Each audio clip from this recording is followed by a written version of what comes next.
6월의 첫째 주일로 모였습니다. 새해가 시작되고 1월부터 5월까지 어떻게 보면은 1년의 반을 우리가 이제 살아왔다고 얘기할 수가 있는데요. 이 반밖에 지나지 않았지만 이 미국의 그 스쿨 이어가 5월 또는 6월이면 이제 끝이 나고 새해 학기가 시작이 되다 보니까 이맘때쯤 되면 왠지 모르게 한 해를 다 보낸 것 같은 그러한 느낌을 받게 되는 것 같습니다. 그래서 이제 다 마쳤으니 좀 휴식하자. 어떤 그런 휴식기에 들어가는 기분이 들게 됐는데 저만 그런 것 같아요. 여러분들 좀 표정을 보니까 저는 왠지 6월, 7월만 되면은 이제 좀 릴렉스 할 수 있겠구나. 그러한 마음을 그러한 기분이 드는 것 같습니다. 학생들은 여름 방학을 시작하고요. 그리고 이제 직장에 다니시는 분들은 이제 본격적인 휴가철을 맞이하게 되는데요. 열심히 살아온 그러한 날들에서 벗어나 어떤 숨 고르기에 들어가는 그러한 시즌이 아닐까 싶습니다. 여러분은 이번 여름을 어떻게 보내실 계획을 갖고 계신가요? 좀 못 다녔던 여행을 계획하시는 분들도 있겠고, 근데 가족들과 조금 더 많은 시간을 보내기 위한 그런 어떤 시간을 마련하고 있는 그런 분들도 있으실 것 같습니다. 오랜만에 한국으로 들어가는 학생들도 있고요. 그리고 취업을 준비하면서 자기 개발에 집중하는 시간으로 이번 여름을 계획하고 있는 분들도 있을 것 같은데요. 기도하기는 여러분들의 그 모든 생각과 계획 가운데 기쁨과 평안만이 가득할 수 있기를 축복합니다. 그런 의미에서 6월과 7월 두 달을 기쁨과 평안을 나누는 교회되자라고 하는 다짐을 정해 보았는데요. 어떤 이에게는 한없이 바쁜 여름일 수도 있고요. 또 어떤 이에게는 조금은 여유롭고 잔잔한 그러한 시간이 될 수도 있겠지만, 어떠한 모양으로 보내는 시간이 되었든지 간에 우리 모두의 삶 속에 기쁨과 평안이 있다면 그 모든 시간들이 의미 있고 유익한 시간이 될 줄로 믿습니다. 그래서 저는 오늘 본문 말씀을 가지고 기쁨과 평안으로 사는 삶에 대해서 여러분과 함께 묵상해 보려고 하는데요. 왜 우리는 기쁨과 평안의 삶을 살아야 하는 것인지, 또 어떻게 해야 그런 삶을 살 수 있는지에 대해서 생각해 보려고 합니다. 아무쪼록 오늘 나누는 이 말씀을 통해서 여러분의 일상이 조금 더 기쁘고 행복한 삶으로 변화되는 은혜로운 이 시간이 될 수 있었으면 좋겠습니다. 첫 번째로, 왜 우리는 기쁘고 평안한 삶을 살아야 하는 것일까요? 제가 사실은 딱 여기까지 설교를 준비해 놓고 혼자 웃었습니다. 이런 바보 같은 질문이 어디에 있을까? 아니, 기쁘지 않고 평안하지 않은 삶을 살고 싶어 하는 사람이 어디 있겠습니까? 맞죠? 모든 사람은 다 기쁜 삶, 평안한 삶을 살고 싶어 합니다. 그래서 왜 기쁜 삶을 살아야 하는가? 왜 평안한 삶을 살아야 하는가? 물어보는 것 자체가 조금 바보스러운 그러한 질문이 아닐까 싶어서 제가 여기까지 딱 써놓고 혼자 키득키득 웃었습니다. 사람은 누구나 기쁘고 평안한 삶을 살고 싶어 합니다. 그런데 이상하게도 오늘 본문을 쓴 사도 바울은요, 고린도 후서라고 하는 긴 성경을 마무리하면서 오늘 본문을 통해 이렇게 말씀하고 있습니다. 11절 말씀인데요. 마지막으로 말하노니 형제들아 기뻐하라. 온전하게 되며 위로를 받으며 마음을 같이 하며 평안할지어다.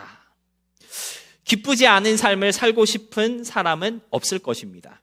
모든 사람은 평안한 삶을 추구하는 것이 당연함에도 불구하고 사도 바울은 그러한 삶을 좀 살라고 마치 마지막 유언처럼 부탁을 하고 있는데요. 그 이유는요, 고린도 교회가 기쁘고 평안한 삶을 추구하지 않고 있었기 때문입니다. 사람이라면 기쁘고 평안한 삶을 사는 것이 너무 당연하지만 고린도 교회는 그러한 삶을 추구하지 않고 있었기 때문에 마지막으로 말하노니 형제들아 제발 기뻐해라. 평안할지어다. 이렇게 당부하고 있었다라고 하는 것이죠. 여러분, 여기서 우리가 깨달아야 할 중요한 진리가 하나 있습니다. 사람들은 누구나 기쁘고 평안한 삶을 살고 싶어 하지만 정작 그러한 삶을 살기 위해서 노력하지 않는다라고 하는 것입니다. 마치 모든 사람이 다 부자가 되고 싶어 하기는 하지만 열심히 움직이며 일하기는 싫어하는 것처럼, 모든 사람이 화목하고 좋은 인간관계를 맺는 잘 사는 사람이 되고 싶어 하지만 그럼에도 불구하고 이기적인 나의 모습을 내려놓지 않는 것처럼, 사람들은 기쁘고 평안한 삶을 살고 싶어 하지만 그러한 삶을 위해서 정작 노력하고 있지는 않다라고 하는 것입니다. 그래서 사도 바울은 기쁨의 삶을 살고자 더 노력하고 평안한 인생을 위해서 힘을 좀 쓰라고 오늘 우리에게 충고하고 있다라고 하는 것이죠. 여러분께 한번 질문해 보겠습니다. 여러분은 지금 기쁘고 평안한 삶을 살고 계십니까? 여러분, 우리는 왜 기쁘고 평안한 삶을 살아야만 하는 것일까요? 그것은 지금 우리가 기쁘고 평안한 삶을 살고 있지 않고 있기 때문입니다. 기쁘고 평안한 삶을 살지 못하고 있기 때문에 우리는 기쁘고 평안한 삶을 위해서 노력해야 한다라고 하는 것이죠. 기쁘고 평안한 삶을 살고 싶다고 우리가 말을 하고 있기는 하지만 그러한 삶을 위한 열정이나 노력이 없기 때문에 기뻐하라, 평안하라라고 당부하고 있는 것입니다. 여러분의 일상을 돌아보시기 바랍니다. 여러분 진짜 기쁘고 평안한 삶을 살고 계십니까? 아침에 눈 뜨면서 오 해피데이 하시는 분, 솔직하게 아침에 눈 뜨면서 인상 쓰잖아요. 한숨 먼저 쉬지 않습니까? 또 하루가 시작되는구나. 그러한 삶을 살아가는 것이 실질적인 우리의 모습일 것 같습니다. 직장 생활과 학교 생활에 집중하고 그곳에 모든 정신을 쏟다 보면요, 기쁨과 평안보다는 왠지 모를 촉박함, 불안감으로 시달릴 때가 더 많은 것 같고요. 제가 요즘에 집에서 오전에 아이들을 보고 있는데, 이제 하라랑 애가 셋인데 이제 하라 하나만 오전에 봤는데, 아이들과 시간을 보내다 보면요, 기쁨, 평안, 여유 이런 거는 생각이 안 납니다. 뭐가 그렇게 바쁜지, 뭐가 그렇게 늘 짜증이 나여 있는지 모르겠어요. 저도 저를 잘 이해를 못 하겠습니다. 아이들과 씨름하다 보면 기쁨, 평안, 여유와는 점점 더 멀어지고 있는 나의 삶을 느낄 때가 더 많은 것이 사실인 것 같습니다. 예수님이 그런 말씀하셨습니다. 마음은 원이로되 육신이 약하도다. 정말 우리는 마음으로는 정말 기뻐하는 삶을 살고 싶고 평안한 삶을 살고 싶은데 우리의 육신은, 또 우리의 일상은, 우리의 현실은 그렇지 못하다고 하는 것이죠. 따라서 기쁘고 평안한 삶을 살기 위해서 우리가 조금 더 힘을 쓰고 조금 더 애쓰고 노력할 수 있어야 합니다. 그렇게 살고 싶다, 그러한 마음만 가지고서는요, 그러한 생각만 갖고서는 절대로 기쁘고 평안한 삶을 살 수가 없기 때문에 실질적으로 에너지를 쓸 수 있어야 한다는 사실을 여러분 기억하시기를 부탁드립니다. 그렇다면 어떻게 해야 우리는 기쁘고 평안한 삶을 살 수 있을까요? 여러분, 기쁨의 삶을 살기 위해서는요, 기쁨의 원인이 어디에 있는지를 진지하게 생각해 볼 수 있어야 합니다. 앞에서 말씀드렸던 것처럼 모든 사람들은요, 기쁨이 가득한 삶을 살고 싶어 합니다. 하지만 기쁨의 삶을 사는 사람은 많지 않은데요. 그 이유는 무엇일까요? 기쁨의 원인, 기쁨의 이유, 또는 참된 기쁨의 출처가 어디에 있는지, 그런 것들에 관한 잘못된 생각을 가지고 있기 때문입니다. 여러분, 성경은 우리에게 말씀하셨습니다. 항상 기뻐하라고 우리에게 말씀하셨는데요. 도대체 무엇이 나로 하여금 항상 기쁘게 하는 것인지, 무엇으로 인해 나는 항상 기뻐할 수 있는지에 대한 그 생각을, 잘못된 생각을 가지고 있기 때문에 항상 기뻐하는 삶을 살지 못하고 있다라고 하는 것입니다.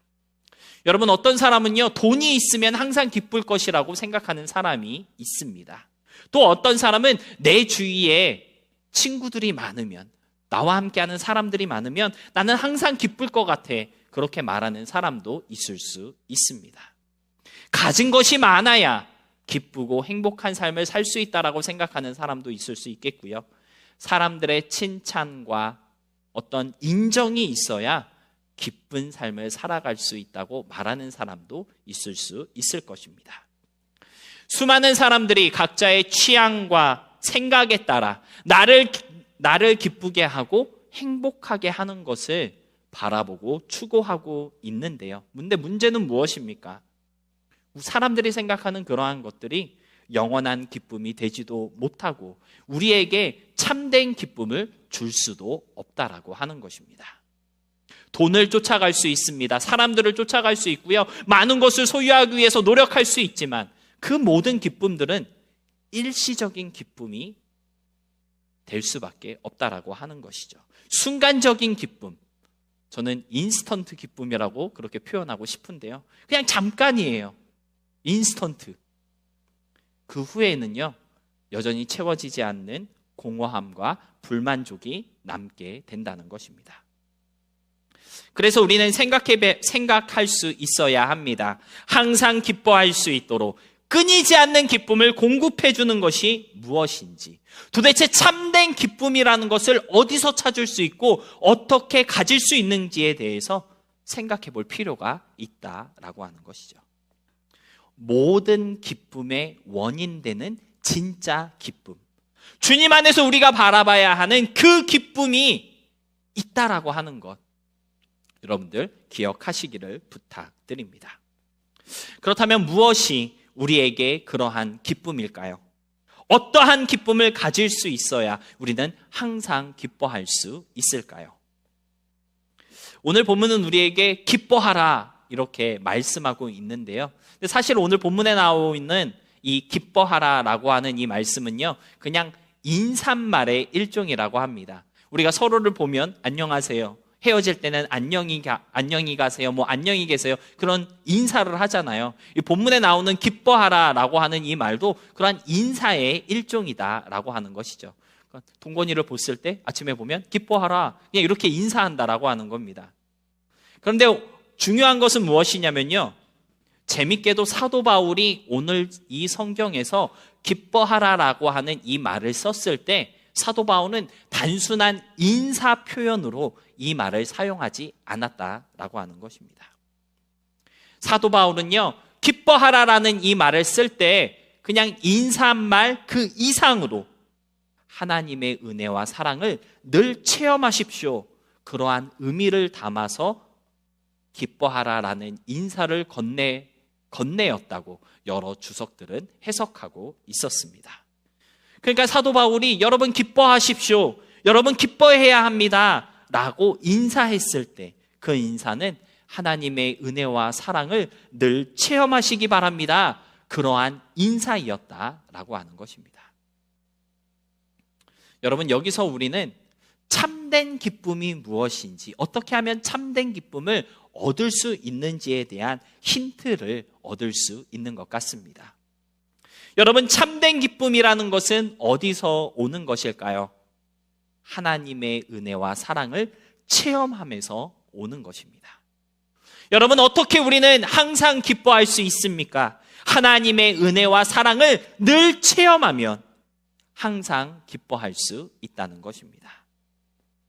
기쁨의 삶, 행복하고 평안한 삶을 살기 위해서는요, 하나님의 은혜와 사랑을 체험해야 한다라고 하는 것이고요.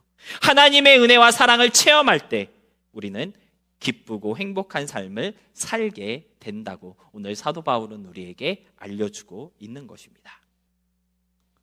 그런데 하나님의 은혜와 사랑을 늘 체험하라는 사도 바울의 인사는요, 조금 더 깊은 의미를 담고 있습니다. 그냥 단순하게 체험을 좀 하세요 라고 하는 옵션을 사도 바울이 우리에게 주고 있는 것이 아니고요, 하나님의 은혜와 사랑을 체험하도록 좀 욕심을 내라 라고 하는 당부를 하고 있는 것입니다. 여러분, 하나님의 은혜와 사랑을 체험하기 위해서는요, 그 은혜와 사랑에 욕심을 낼 수 있어야 한다고 사도 바울은 말해주고 있다라고 하는 것이죠. 시편 107편 9절의 말씀 우리 함께 읽어보도록 하겠습니다. 우리 다 같이 함께 읽겠습니다. 시작. 그가 사모하는 영혼에게 만족을 주시며 줄인 영혼에게 좋은 것으로 채워주심이로다. 아멘. 여러분, 모든 그리스도인들은요, 하나님의 은혜와 사랑을 체험하길 원합니다. 그러나 매일의 삶 속에서 하나님의 은혜와 사랑을 여러분 체험하고 있으십니까? 매일매일 하나님의 은혜와 사랑을 체험하는 그리스도인들 과연 몇 명이나 있을까요? 우리가 왜 매일의 삶 가운데 하나님의 은혜와 사랑을 체험하지 못하는 것일까요? 시편 107편 9절은요, 이렇게 말씀하고 있습니다. 사모하지 않았고 줄이지 않았기 때문이라는 것입니다. 사모하였고 그 은혜에 줄여 있다면 하나님께서 만족을 주시고 채워주실 텐데 그렇게 하지 못했다고 하는 것이죠. 여러분, 줄이고 사모한다라고 하는 것은요, 갈급해 한다는 뜻입니다. 맞습니까? 목말라 한다라는 뜻이에요. 그런데 여러분, 갈급해지면요 어떻게 되는 줄 아십니까? 욕심을 부리게 됩니다. 계속해서 소유하고 싶어진다라고 하는 것이죠. 그래서 시편 107편이 우리에게 알려주고 있는 것은요, 그냥 사모하고 갈급해하는 것 이상으로 욕심을 내는 사람에게 하나님께서 만족을 주시고 욕심을 내는 사람에게 하나님이 채움을 주신다라는 사실을 우리에게 알려주고 있는 것입니다. 하나님의 은혜와 사랑에 욕심을 내는 사람, 그 사람이 은혜와 사랑을 체험하게 된다라고 하는 것입니다. 사도 바울은 우리에게 하나님의 은혜와 사랑을 늘 체험할 때 기쁘게 된다고 말씀하였습니다. 저는 이 늘이라고 하는 표현이 정말 중요하다고 생각하거든요. always. 영어라면 always라고 표현할 수 있겠죠. 은혜와 사랑을 늘 체험하면 항상 기쁘고 언제나 기쁘고 always 기쁠 수 있다고 사도 바울은 알려주고 있는 것입니다. 그런데 늘 기쁘고 항상 기쁘고 언제나 기쁘기 위해서는 어떻게 해야 한다고요? 하나님의 사랑과 은혜에 늘 욕심을 내야 한다는 것입니다. 항상 욕심을 내어야 하고요, 언제나 욕심을 낼 수 있어야 한다라고 하는 것이죠. 여러분은 하나님의 은혜와 사랑에 얼마나 욕심을 내고 있으십니까? 하나님의 은혜와 사랑에 목말라 하고 있으신가요? 여러분, 욕심이 나면 어떻게 되는지 아십니까? 집중하게 되고요, 집착하게 됩니다. 그렇지 않습니까? 배고픈 사람은요, 먹는 것에 집중하게 됩니다. 어떻게 하면 먹을 수 있을까? 음식에 집착하게 됩니다. 여러분, 하나님의 은혜와 사랑에 집착해 본 적이 있으신가요? 집착이라는 단어가 되게 좀 강하게 우리에게 다가올 수 있었으면 좋겠습니다. 제가 집착이라는 단어의 뜻을 좀 찾아보니까요, 마음이 쏠려서 잊지 못하고 매달려 있다는 뜻이라고 그렇게 설명해주고 있더라고요. 마음이 쏠려 있는 거예요. 다른 곳에 신경 쓸 여유가 하나도 없는 겁니다. 내 마음, 내 정신, 내 신경, 나의 모든 것이 거기에 포커스되어 있는 거예요. 근데 단순히 포커스되어 있을 뿐만 아니라 거기에 매달려 있는 거예요. 다른 것을 할 수가 없는 거예요. 그게 집착이라는 단어의 뜻입니다.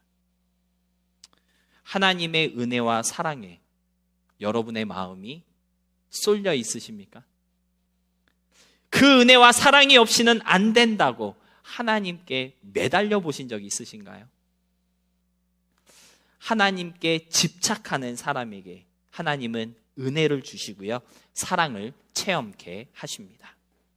그리고 그 은혜와 사랑을 체험할 때 우리는 어떤 순간에도 기뻐할 수 있게 되고요, 모든 것에서 기쁨을 보게 되고 누릴 수 있게 되는 것입니다. 사랑하는 성도 여러분, 저와 여러분이 늘 기쁜 삶을 살아가지 못하는 이유는요, 우리가 잘못된 것에 집착하고 있기 때문입니다. 하나님께 집착하시면 모든 것을 이기고 누리고 즐길 수 있게 하시는 하나님의 은혜와 사랑을 경험케 될 것입니다. 잘못된 기쁨에 집착하지 마시고 하나님께 집중하며 그분께 매달릴 수 있는 우리 모두가 되어서요, 시작하는 6월 하나님의 은혜와 사랑을 늘 체험하는 저와 여러분이 될 수 있었으면 좋겠습니다. 두 번째로, 평안하기 위해서 기억해야 할 것이 있다고 오늘 본문은 우리에게 알려주고 있습니다. 우리 본문 11절 말씀 다 같이 함께 다시 한번 읽어보도록 하겠습니다. 시작. 마지막으로 말하노니 형제들아 기뻐하라. 온전하게 되며 위로를 받으며 마음을 같이하며 평안할지어다. 또 사랑과 평강의 하나님이 너희와 함께 계시리라. 거룩하게 입맞춤으로 서로 문안하라. 사도 바울은 우리에게 기뻐하라, 평안하라 그렇게 부탁하고 있는데요, 그러면서 세 가지를 부수적으로 첨가하고 있는 것을 볼 수 있습니다. 여러분, 우리가 평안하기 위해서 기억해야 할 것이 세 가지 있다라고 하는 것이죠. 무엇입니까? 온전케 되는 것, 위로받을 것, 마음을 같이하여야 한다고 사도 바울은 알려주고 있습니다. 여러분, 평안하고 화목한 삶, 화평한 삶을 살기 위해서는요, 먼저 온전하게 되어야 합니다. 온전하게 된다는 것은요, 회복하고 지키며 완성하라는 뜻이라고 합니다. 회복하고 지키며 완성하는 것, 그것이 온전하다는 말의 의미라고 어떤 주석은 설명해주고 있었는데요, 앞에서 우리는 기쁨의 삶을 살기 위해서 하나님의 사랑과 은혜를 늘 체험해야 한다는 사실에 대해서 알아보았습니다. 그러한 삶의 모습을 회복하고 지키고 완성해 가라는 의미가 온전케 되라는 그 표현 가운데 담겨져 있다라고 하는 것입니다. 여러분, 평안하기 원하십니까? 은혜의 자리, 사랑을 체험하는 그 자리를 회복하시고 잃어버리지 마시기 바랍니다. 그 자리가 일상이 되게 하시고 빼앗기지 마시기 바랍니다. 그럴 때 하나님의 은혜와 사랑이 우리의 삶을 온전하게 세워져 가게 하실 것이고요, 그러므로 인해 내 마음속에 나의 생각과 나의 감정 가운데 하나님이 주시는 평안이 임하게 된다는 사실을 여러분들 꼭 기억하시기를 주님의 이름으로 부탁드립니다. 두 번째로, 평안한 삶을 위해서 우리가 기억해야 할 진리는요, 위로받아야 한다는 것입니다. 사실 마음이 힘들고 어려울 때, 우리가 평안을 잃어버렸을 때 위로만큼 힘이 되는 것이 없습니다. 내 사정을 들어주고 진심 어린 조언으로 나에게 용기를 심어주는 그러한 사람이 내 옆에 있다는 것은요, 정말 큰 복이 아닐 수 없는데요, 그래서 본문은 위로받을 때 평안하다라고 그렇게 말씀하고 있는 것입니다. 그런데 여러분, 위로받는다는 말의 진짜 의미가 무엇인지 아십니까? 위로받는다는 건요, 귀담아 듣는다라는 의미라고 합니다. 위로받는다는 것은 귀담아 듣는다, 그러한 뜻이라고 합니다. 여러분, 위로가 위로되기 위해서는요, 상대방의 그 조언에 우리가 귀를 기울여야 한다는 것이고요, 그들의 그 위로의 말들이 내 마음 가운데 와닿을 때, 내 마음에 와닿을 때 위로가 된다라고 하는 것이죠. 근데 여러분, 조심히 이해하셔야 하는 게 뭐냐면요, 상대방이 내 마음에 와닿는 말을 해야 한다는 것이 아닙니다. 다시 말씀드릴게요. 상대방이 내 마음에 와닿는 말을 하는 것이 위로가 아니고요, 상대방의 말을 내가 내 마음에 담는 것이 위로라고 하는 것입니다. 디퍼런스가 무엇인지 이해가 되십니까? 위로를 받으라고 하는 것은요, 상대방의 진심 어린 조언과 권면을 소중하게 들을 수 있어야 한다는 뜻이라는 것입니다. 귀담아 들으라는 것이죠. 상대방의 진심을 헛되게 받지 않는 것, 그것이 바로 위로를 받는 것이다 라고 하는 것입니다. 사실 우리는 듣고 싶은 것만 듣고 듣기 싫은 것은 듣지 않는 습성을 다 가지고 있습니다.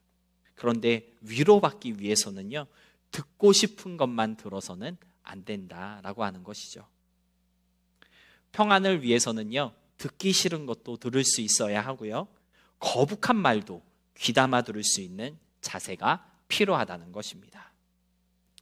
그런데 더 중요한 사실은 무엇입니까? 참된 평안을 누리기 위해서는요, 우리가 하나님의 말씀으로 위로받을 수 있어야 한다는 것이고요, 무엇보다 하나님의 말씀 앞에 그러한 태도를 가질 수 있어야 한다는 것입니다. 하나님의 말씀을 귀담아 듣는 자, 그 하나님의 말씀을 가려가면서 듣는 것이 아니라 듣기 싫은 말씀도 좀 집중해서 듣고, 거북하고 껄끄러운 말씀이라 할지라도 내 마음에 담을 줄 알을 때 참된 평안을 가질 수 있다고 오늘 성경은 알려주고 있다라고 하는 것이죠. 사랑하는 성도 여러분, 위로받으시기를 부탁드립니다. 여러분의 마음을 좀 여시고요, 여러분을 진심으로 생각하는 사람들의 말을 좀 들어주시기를 부탁드립니다. 무엇보다 하나님의 말씀 앞에 좀 부드러운 태도를 가질 수 있음으로써 참된 위로의 말씀을 통해 평안의 삶을 누릴 수 있게 되시기를 주님의 이름으로 부탁드립니다. 마지막으로 평안하기 위해서는요, 마음을 같이 하라라고 사도 바울은 권면하고 있습니다. 이 본문에 나오는 평안이라는 이 단어는요, 화평이라는 단어로도 번역될 수 있는 그러한 단어라고 합니다. 여러분, 화평은요, 다른 사람과의 관계를 표현하는 말이라고 하더라고요. 우리가 지난 한 달 동안 화목이라는 단어의 뜻과 의미에 대해서 여러 가지 말씀으로 함께 그 의미를 생각해 봤는데, 화목, 화평, 비슷한 의미를 가지고 있다라고 하는 것이죠. 여러분, 진짜 평안이 무엇인지 아십니까? 나 혼자 평안한 게 아니라는 것이에요. 나도 평안하고 당신도 평안할 때, 이것이 정말 진정한 평안이다라고 하는 것입니다. 이것이 화평이다라고 하는 것이죠. 하나님이 우리에게 원하시는, 하나님이 우리에게 주시는 평안은요, 나 혼자 평안하는, 나 혼자만 좋은 이기적인 평안이 아니다라고 하는 것입니다. 그래서 본문은 마음을 같이 하라라고 당부하고 있는 것입니다. 여러분, 마음을 같이 한다라고 하는 것은요, 같은 마음을 갖고, 같은 생각을 갖고, 같은 믿음을 가질 때 진정한 화평을 얻을 수 있는 것이라고 오늘 본문은 우리에게 알려주고 있는 것입니다. 특별히 사도 바울은요, 마음을 같이 하라라고 하는 이 표현을 쓸 때 고린도 교회 가운데 있는 분쟁과 싸움을 엄두하고 이러한 당부의 말씀을 오늘 성경에 기록하고 있는 것인데요, 여러분, 참된 평안은요, 싸움이나 갈라짐, 찢어짐을 만들지 않습니다. 그리고 그러한 싸움이 있다면 그 싸움을 해결하고 또 예방하기 위해서 필요한 것이 무엇이냐면 바로 화평이다라고 하는 것이죠. 마음을 같이 할 때에만 화평할 수 있고요, 우리의 생각이 통하고 같은 믿음을 가질 때 싸우는 일이 없어지고 갈라지는 일이 없어지게 된다고 오늘 성경은 우리에게 알려주고 있는 것입니다. 혹시 여러분의 가정 가운데 화평이 없다면, 여러분의 친구 관계가 평안이 깨져버린 그러한 관계라고 한다면, 그것은 우리들의 생각이 하나가 되지 못한 것이고요, 우리들의 마음이 흩어졌다는 의미이고 서로 간의 믿음이 달라졌다라는 그러한 뜻이라는 것을 우리가 이해할 수 있겠습니다. 그래서 깨어진 관계, 멀어진 사람과 가까워지는 유일한 방법은요, 같은 마음, 같은 생각, 무엇보다 같은 믿음을 회복하는 것이다. 여러분들 꼭 좀 기억할 수 있으시기를 부탁드립니다. 그런데 히브리서 12장 14절을 보니까요, 우리가 같음을 회복하기 위해서 꼭 기억해야 할 것이 두 가지 있다고 알려주고 있었습니다. 우리 히브리서 12장 14절 말씀 함께 보도록 하겠습니다. 시작. 모든 사람과 더불어 화평함과 거룩함을 따르라. 이것이 없이는 아무도 주를 보지 못하리라. 여러분, 히브리서 12장 14절은요, 우리에게 진정한 화평을 위해서 기억해야 할 것이 두 가지 있다고 알려주고 있는데요, 첫 번째로 기억해야 할 진리는 무엇입니까? 하나님께서 우리에게 화평을 명령하셨다라는 사실입니다. 이 말씀은요, 같은 생각, 같은 마음을 갖기를 원한다면 너가 먼저 양보해라, 그러한 의미라고 우리는 이해할 수 있어야 하겠습니다. 내 것을 주장하고 고집하는 자세는요, 그리스도인의 자세가 아니라고 하는 것이죠. 화평을 위해서 나를 내려놓고 양보할 수 있는 결단, 그 결단이 없이는 같음을 가질 수 없다고 히브리서 12장은 우리에게 알려주고 있는 것입니다. 그래서 하나님이 우리에게 더불어 화평해라, 화평함을 따르라 라고 말씀하셨을 때는 화평하기 위해서 너를 좀 내려놔라, 너의 생각을, 너의 고집을, 너의 주장을 고집하지 말아라, 그러한 명령의 말씀이라고 우리가 이해할 수 있어야 한다라고 하는 것입니다. 그리고 두 번째로 기억해야 할 진리는 무엇일까요? 그럼에도 불구하고 절대로 양보할 수 없는 것이 하나 있다는 것입니다. 그것이 무엇입니까? 거룩함을 따르는 것은 절대 양보해서는 안 된다는 것입니다. 여러분, 누군가와 화평하기 위해서 우리는 모든 것을 다 내려놓고 다 양보할 수 있어야 합니다. 그러나 그 양보는요, 결국 거룩함을 위한 양보가 되어야 한다라고 하는 것이죠. 다시 말해 믿음을 포기하고 하나님 따르는 것을 내려놓고 신앙생활에 피해가 될 정도로 양보하는 것은 하나님의 뜻이 아니라는 것입니다. 우리가 화평하고자 하는 이유는요, 어디까지나 거룩함에 있다는 사실을 잊지 말라고 히브리서 12장은 우리에게 알려주고 있는 것입니다. 내가 너와 화평함으로써 나도 하나님과 화목하고 너도 하나님과 화목하게 되는 것, 그것이 우리가 이루어야 할 진정한 화평이며 평안이라고 히브리서 12장은 말씀하고 있는 것입니다. 모든 사람과 더불어 화평하고 그 화평함으로 거룩함을 이루어야 한다는 히브리서의 말씀 여러분 꼭 기억하시고요. 같음을 회복하고 이루어가는 우리의 관계 속에서 하나님과의 연합이 이루어지는 놀라운 역사들이 일어날 수 있게 되었으면 좋겠습니다. 말씀을 정리하겠습니다. 본문 마지막 부분에서 사도 바울은 이렇게 축복하고 있습니다. 사랑과 평강의 하나님이 너희와 함께 계시리라. 사랑과 평강의 하나님이 너희와 함께 계시리라. 사도 바울은 마지막으로 우리에게 그러한 것을 알려주고 있습니다. 결국 우리가 기뻐하고 평안할 수 있는 것은요, 사랑과 평강의 하나님이 나와 함께 하고 있기 때문이라고 사도 바울은 우리에게 리마인드를 시켜주고 있는 것 같습니다. 사랑하는 성도 여러분, 시작하는 이 여름철, 방학과 휴가로 흩어지고 멀어지는 일들이 우리 더 나누는 교회 공동체 가운데 있지만, 여러분이 어디에 있든지 사랑과 평강의 하나님이 여러분과 함께하고 계시다는 사실을 잊지 마시고요. 여러분이 있는 그 자리마다 하나님을 향한 열심과 집착이 회복되고 더 강력해져서 하늘의 기쁨이 넘쳐나는 이번 여름이 될 수 있었으면 좋겠고요. 온전케 하시고 위로받게 하시고 같은 마음을 갖게 하시는 하나님의 그 은혜 속에서 우리 모두의 삶이 평안하고 화평할 수 있게 되기를 진심으로 소망하며 축복합니다.